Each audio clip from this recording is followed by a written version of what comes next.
राधे राधे। जय श्री कृष्णा।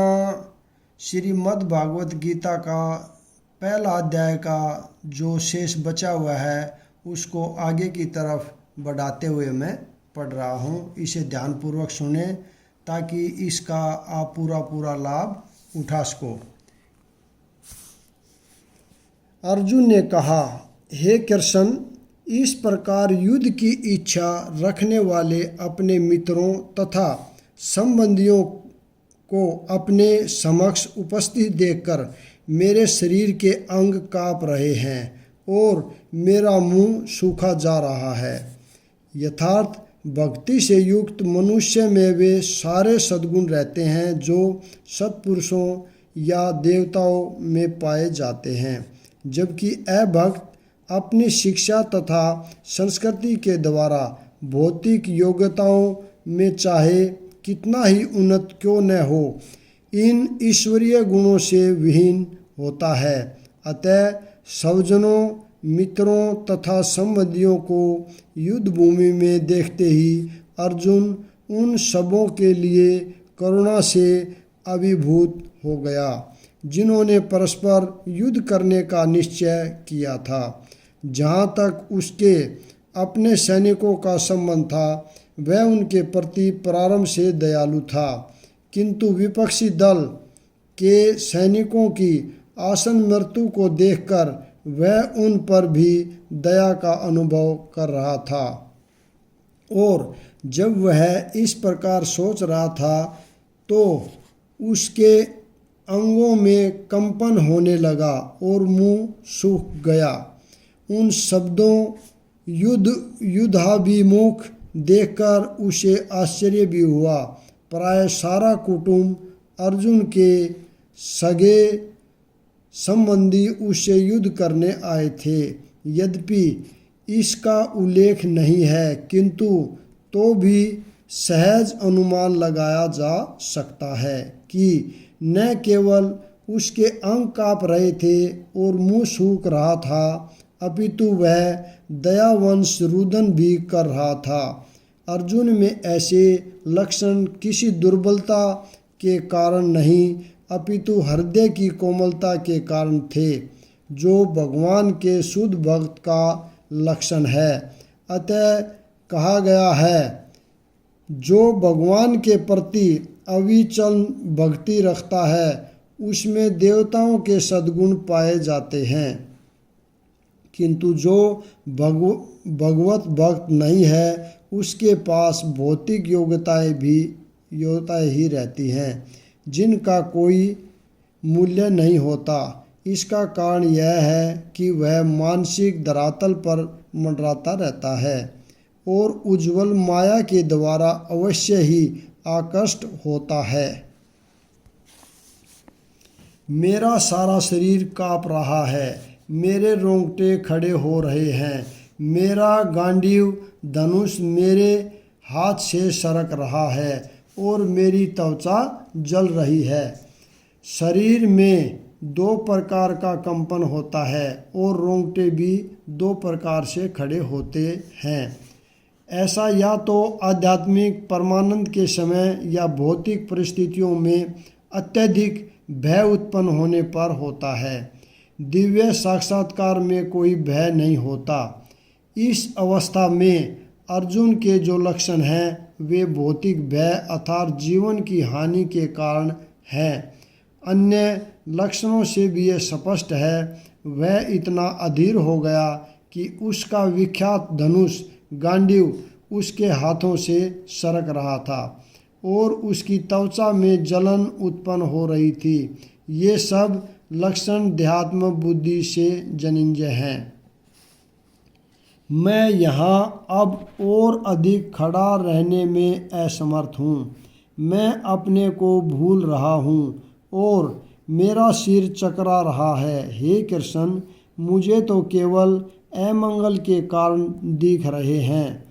अपने अधैर्य के कारण अर्जुन युद्ध भूमि में खड़ा रहने में असमर्थ था और अपने मन की इस दुर्बलता के कारण उसे आत्मविस्मृति हो रही थी।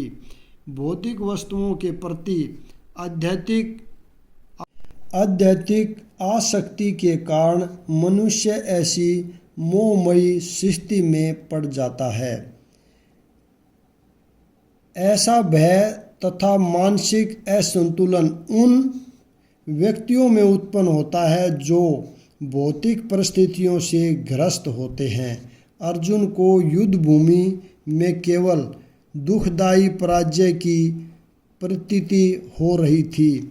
वह शत्रु पर विजय पाकर भी सुखी नहीं होगा। जब मनुष्य को अपनी आशाओं में केवल निराशा दिखती है तो वह सोचता है, मैं यहाँ क्यों हूँ। प्रत्येक प्राणी अपने कृष्ण की इच्छा से अर्जुन अपने स्वार्थ के प्रति अज्ञान दिखा रहा है। मनुष्य का वास्तविक स्वार्थ तो विष्णु या कृष्ण में निहित है। बद्ध जीव इसे भूल जाता है, इसलिए उसे भौतिक कष्ट उठाने पड़ते हैं। अर्जुन ने सोचा कि उसकी विजय केवल उसके शोक का कारण बन सकती है। हे कृष्ण, इस युद्ध में अपने ही स्वजनों का वध करने से न तो मुझे कोई अच्छाई दिखती है और न मैं उससे किसी प्रकार की विजय, राज्य या सुख की इच्छा रखता हूँ। यह जाने बिना ही मनुष्य का स्वार्थ विष्णु या कृष्ण में है। सारे बद्धजीव शारीरिक संबंधों के प्रति यह सोचकर आकर्षित होते हैं कि वे ऐसी परिस्थितियों में प्रसन्न रहेंगे। ऐसी अध्यात्म बुद्धि के कारण वे भौतिक सुख के कारणों को भी भूल जाते हैं। अर्जुन तो क्षत्रिय का नैतिक धर्म भी भूल गया था।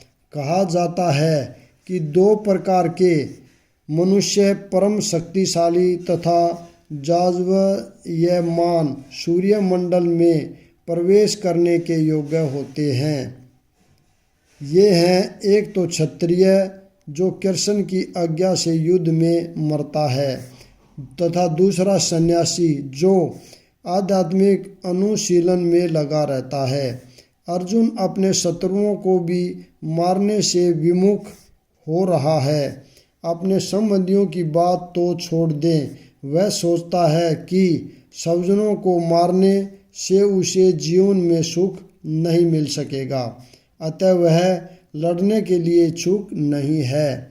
जिस प्रकार कि भूख न लगने पर कोई भोजन बनाने को तैयार नहीं होता, उसने तो वन जाने का निश्चय कर लिया है, जहाँ वह एकांत में निराशपूर्ण जीवन काट सके। किंतु क्षत्रिय होने के नाते उसे अपने जीवन निर्वाह के लिए राज्य चाहिए, क्योंकि क्षत्रिय कोई अन्य कार्य नहीं कर सकता। किंतु अर्जुन के पास राज्य कहाँ है।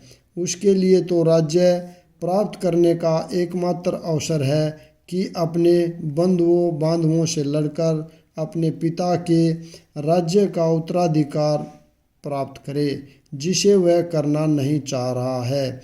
इसलिए वह अपने को जंगल में एकांतवास करके निराशा का एकांत जीवन बिताने के योग्य समझता है।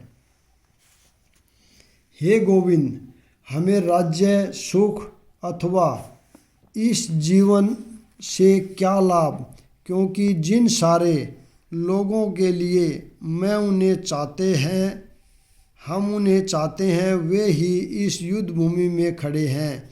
हे मधुसूदन, जब गुरुजन, पितृगण, पुत्रगण, पिता में मामा, ससुर, पौत्रगण, साले तथा अन्य सारे संबंधी अपना अपना धन एवं प्राण देने के लिए तत्पर हैं और मेरे समक्ष खड़े हैं, तो फिर मैं इन सब को क्यों मारना चाहूँगा, भले ही वे मुझे क्यों न मार डालें। हे जीवों के पालक, मैं इन सबों से लड़ने को तैयार नहीं, भले ही बदले में मुझे तीनों लोक क्यों न मिलते हों।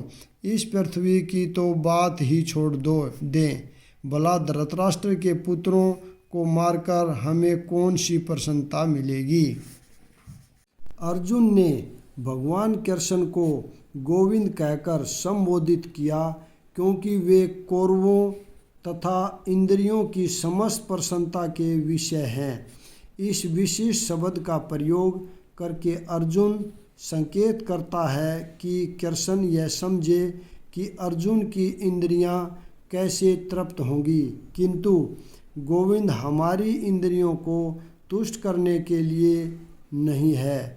हाँ, यदि हम गोविंद की इंद्रियों को तुष्ट करने का प्रयास करते हैं तो हमारी इंद्रियां स्वस्थ तुष्ट होती हैं।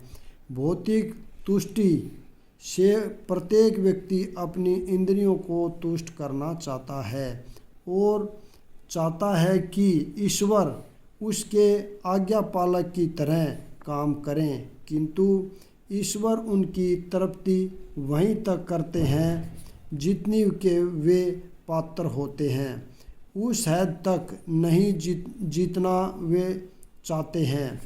किंतु जब कोई इसके विपरीत मार्ग ग्रहण करता है, अर्थात जब वह अपनी इंद्रियों की तृप्ति की चिंता न करके गोविंद की इंद्रियों की तुष्टि करने का प्रयास करता है, तो गोविंद की कृपा से जीव की सारी इच्छाएं पूर्ण हो जाती हैं। यहाँ पर जाति तथा कुटुंब संबंधियों के प्रति अर्जुन का प्रगाढ़ स्नेह आंशिक रूप से इन सब के प्रति उसकी स्वाभाविक करुणा के कारण है। अतः वह युद्ध करने के लिए तैयार नहीं है। हर व्यक्ति अपने वैभव का प्रदर्शन अपने मित्रों तथा परिजनों के समक्ष करना चाहता है, किंतु अर्जुन को भय है कि उसके सारे मित्र तथा परिजन युद्ध भूमि में मारे जाएंगे और वह विजय के पश्चात उनके साथ अपने वैभव का उपयोग नहीं कर सकेगा। भौतिक जीवन का यह सामान्य लेखा जोखा है, किंतु आध्यात्मिक जीवन इससे सर्वथा भिन्न होता है। चूँकि भक्त भगवान की इच्छाओं की पूर्ति करना चाहता है, अतः भगवत इच्छा होने पर वह भगवान की सेवा के लिए सारे ऐश्वर्य स्वीकार कर सकता है। किंतु यदि भगवत इच्छा न हो तो वह एक पैसा भी ग्रहण नहीं करता।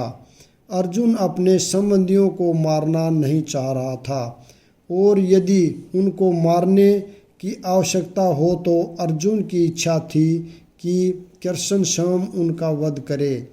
इस समय उसे यह पता नहीं है कि कृष्ण उन सबों को युद्ध भूमि में आने के पूर्व ही मार चुके हैं और अब उसे निहित मात्र बनना है।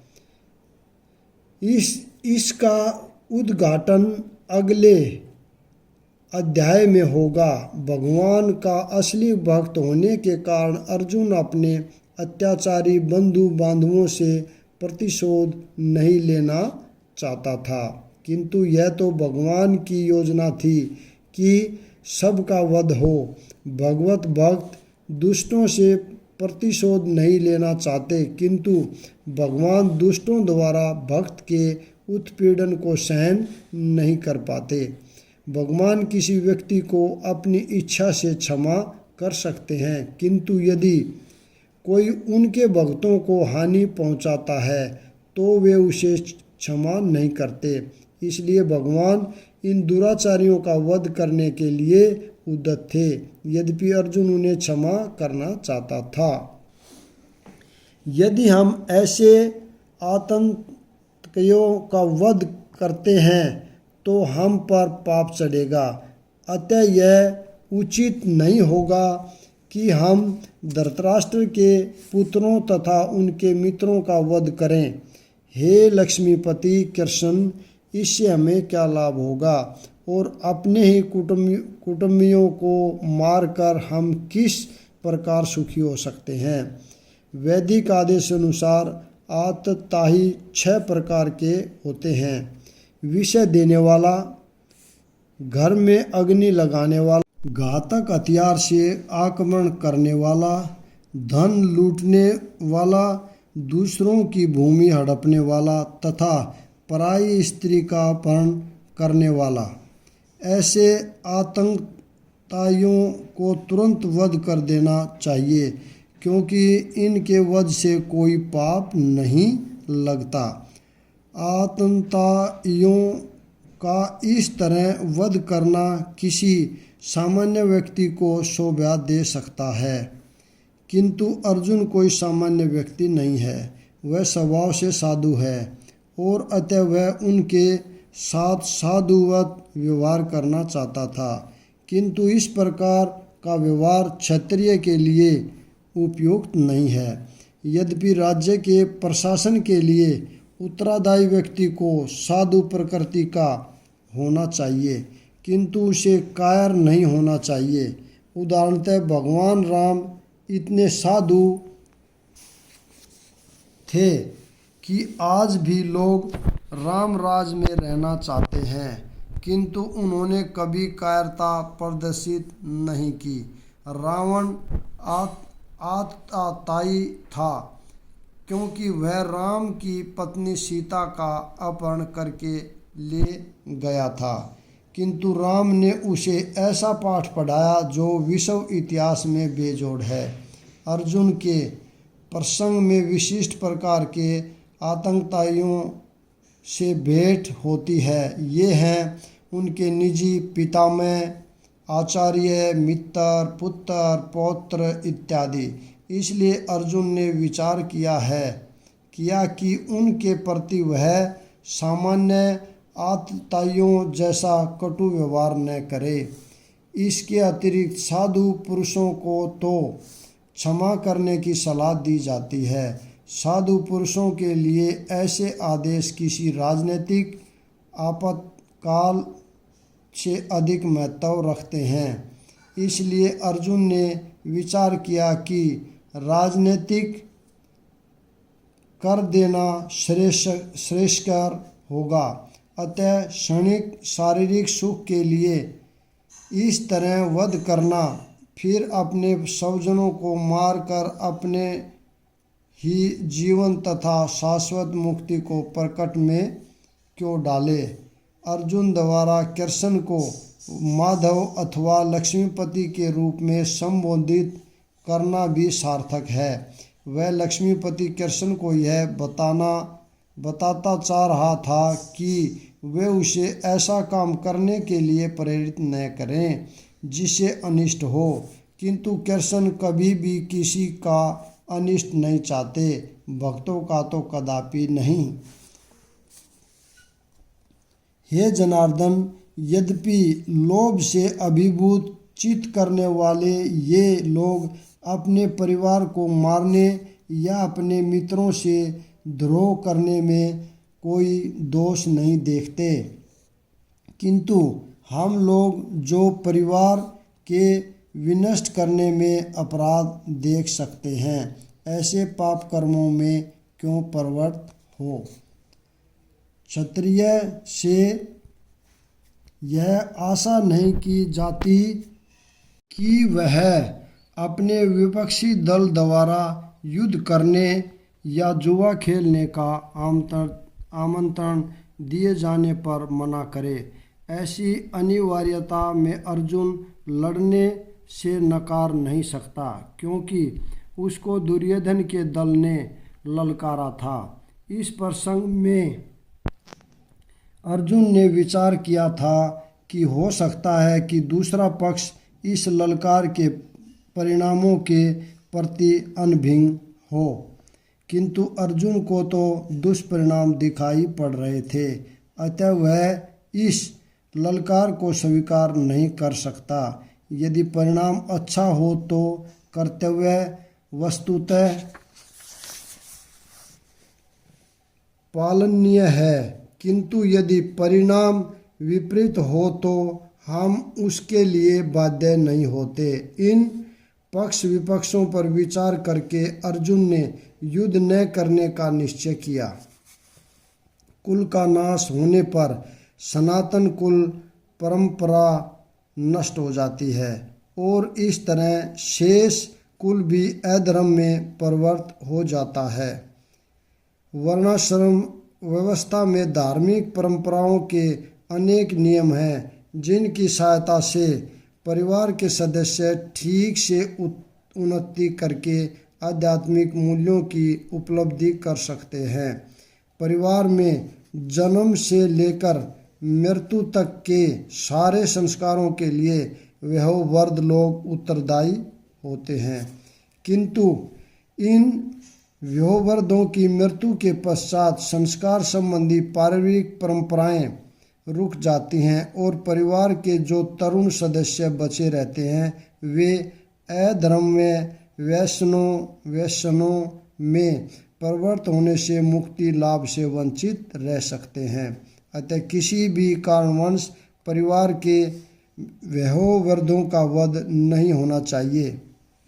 हे कृष्ण, जब कुल में अधर्म प्रमुख हो जाता है तो कुल की स्त्रियां दूषित हो जाती हैं और स्त्रीत्व के पतन से हे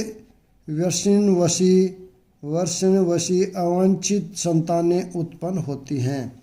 जीवन में शांति, सुख तथा आध्यात्मिक उन्नति का मुख्य सिद्धांत मानव समाज में अच्छी संतान का होना है। वर्णाश्रम धर्म के नियम इस प्रकार बनाए गए थे कि राज्य तथा जाति की आध्यात्मिक उन्नति के लिए समाज में अच्छी संतान उत्पन्न हो। ऐसी तथा जाति की आध्यात्मिक उन्नति के लिए समाज में अच्छी संतान उत्पन्न हो। ऐसी संतान समाज में स्त्री के सतीत्व और उसकी निष्ठा पर निर्भर करती है। जिस प्रकार बालक सरलता से कुमारगामी बन जाते हैं, उसी प्रकार स्त्रियां भी पतनोन्मुखी होती हैं। अतः बालकों तथा स्त्रियों दोनों को ही समाज के वयोवृद्धों का संरक्षण आवश्यक है। स्त्रियां विभिन्न धार्मिक प्रथाओं में संलग्न रहने पर व्यभिचारिणी नहीं होगी।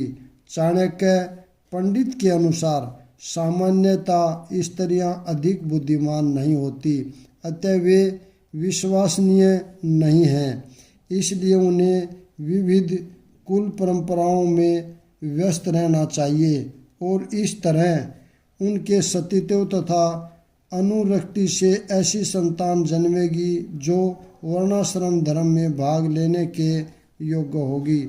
ऐसे वर्णाश्रम धर्म के विनाश से यह स्वाभाविक है कि स्त्रियां स्वतंत्रता पूर्वक पुरुषों से मिल सकेंगी और व्यभिचार को प्रथम स्पर्श मिलेगा, जिससे अवांछित संतानें उत्पन्न होंगी। निठल्ले लोग भी समाज में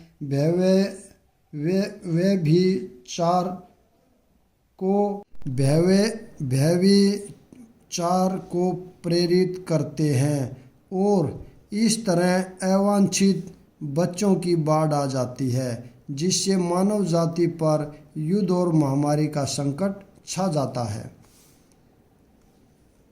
अवांछित संतानों की वृद्धि से निश्चय ही परिवार के लिए तथा पारिवारिक परंपरा को विनष्ट करने वालों के लिए नरकीय जीवन उत्पन्न होता है।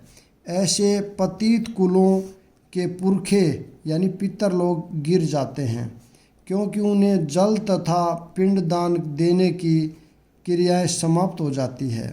सकाम कर्म के विधिविधानों के अनुसार कुल के पितरों को समय समय पर जल तथा पिंडदान दिया जाना चाहिए। यह दान विष्णु पूजा द्वारा किया जाता है, क्योंकि विष्णु को अर्पित भोजन के उच्छिष्ट भाग यानी प्रसाद के खाने से सारे पाप कर्मों से उद्धार हो जाता है। कभी कभी पितरगण विविध प्रकार के पाप कर्मों से ग्रस्त हो सकते हैं और कभी कभी उनमें से कुछ को स्थूल शरीर प्राप्त न हो सकने के कारण उन्हें प्रेतों के रूप में सूक्ष्म शरीर धारण करने के लिए बाध्य होना पड़ता है। अतः जब वंशजों द्वारा पितरों को बचा प्रसाद अर्पित किया जाता है तो उनका प्रेत योनि का या अन्य प्रकार के दुख में जीवन से उद्धार होता है। पितरों को इस तरह की सहायता पहुंचाना कुल परंपरा है। और जो लोग भक्ति का जीवन यापन नहीं करते उन्हें ये अनुष्ठान करने होते हैं। केवल भक्ति करने से मनुष्य सैकड़ों क्या हजारों पितरों को ऐसे कष्टों से उबार सकता है।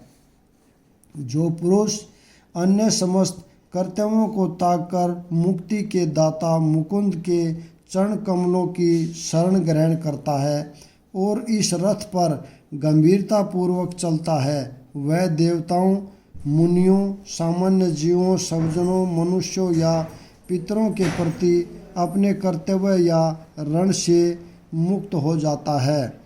श्री भगवान की सेवा करने से ऐसे दायित्व अपने आप पूरे हो जाते हैं।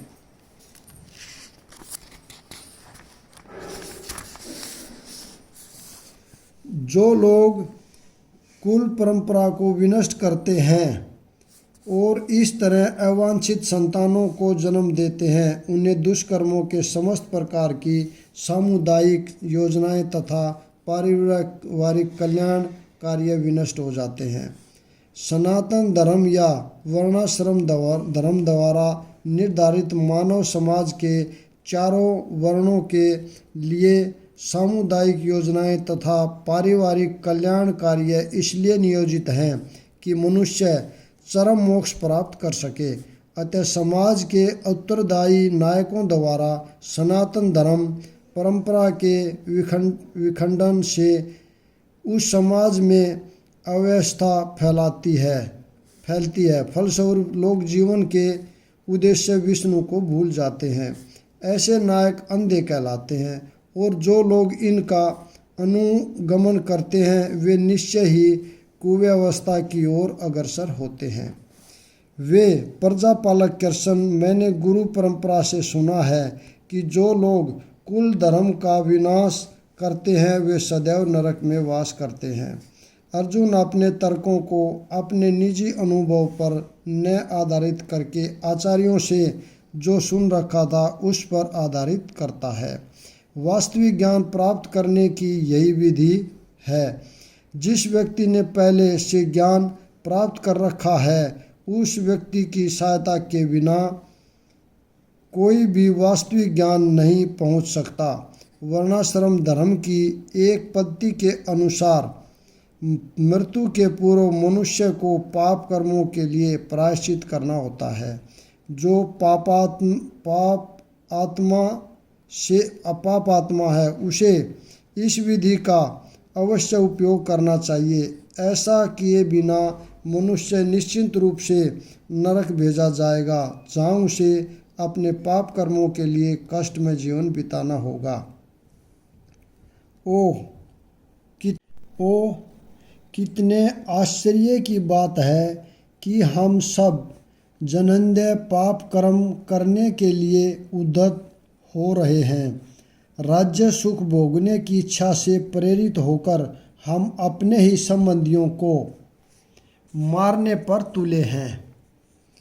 स्वार्थ के वशीभूत होकर मनुष्य अपने सगे भाई, बाप या माँ के वध जैसे पाप कर्मों में प्रवृत्त हो सकता है। विश्व के इतिहास में ऐसे अनेक उदाहरण मिलते हैं, किंतु भगवान का साधु भक्त होने के कारण अर्जुन सदाचार के प्रति जागरूक है। अतः वह ऐसे कार्यों से बचने का प्रयत्न करता है। यदि शस्त्रधारी धृतराष्ट्र के पुत्र मुझ निहत्थे तथा रणभूमि में प्रतिरोध न करने वाले को मारें तो यह मेरे लिए श्रेयस्कर होगा।